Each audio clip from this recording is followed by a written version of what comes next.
రాష్ట్రంలోని గిరిజనుల సమగ్ర అభివృద్ధికి ప్రభుత్వం ప్రత్యేక కార్యాచరణ రూపొందించింది. అటవీ హక్కుల చట్టం కింద గిరిజనులకు ఇచ్చిన పోడు భూముల సమగ్ర అభివృద్ధితో పాటు రాష్ట్రంలోని ఆదివాసీ గిరిజన కుటుంబాలన్నిటికీ ఇందిరమ్మ గృహాలు మంజూరు చేస్తామని ముఖ్యమంత్రి రేవంత్ రెడ్డి వెల్లడించారు.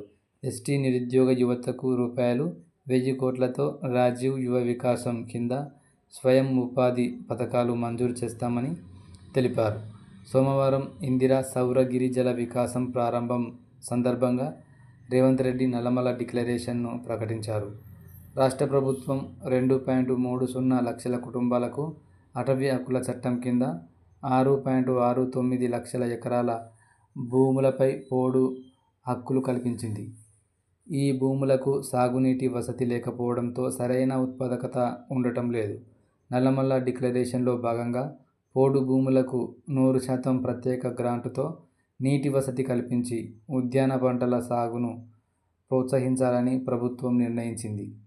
ఇందుకోసం ఇందిరా సౌర గిరిజల వికాసం పథకాన్ని అమలు చేస్తుంది. ఇందులో భాగంగా రానున్న 5 ఏళ్లలో రూ.12,600 కోట్ల వ్యయంతో 6 లక్షల ఎకరాలకు సోలార్తో సాగునీటి సౌకర్యం కల్పించనుంది. దీంతో పాటు ఆదివాసీ గిరిజన కుటుంబాలకు పక్కా ఇండ్లు మంజూరు చేయాలని ప్రభుత్వం నిర్ణయించింది. ఇటీవల గృహ నిర్మాణ శాఖ నిర్వహించిన సర్వేలో దాదాపు 13,000కు పైగా ఆదివాసీ గిరిజన కుటుంబాలకు ఇండ్లు లేవని వెల్లడైంది. వారందరికీ ఈ ఏడాదిలోనే ఇందిరమ్మ గృహాలు మంజూరు కానున్నాయి.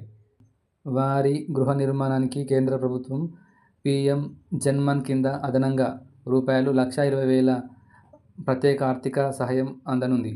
రాజీవ్ యువ వికాసం కింద గిరిజన యువత కోసం ప్రత్యేకంగా రూ.1,000 కోట్లు కేటాయించనుంది. ఎస్వీ ఛానల్ను లైక్ చేయండి, షేర్ చేయండి, సబ్స్క్రైబ్ చేయండి.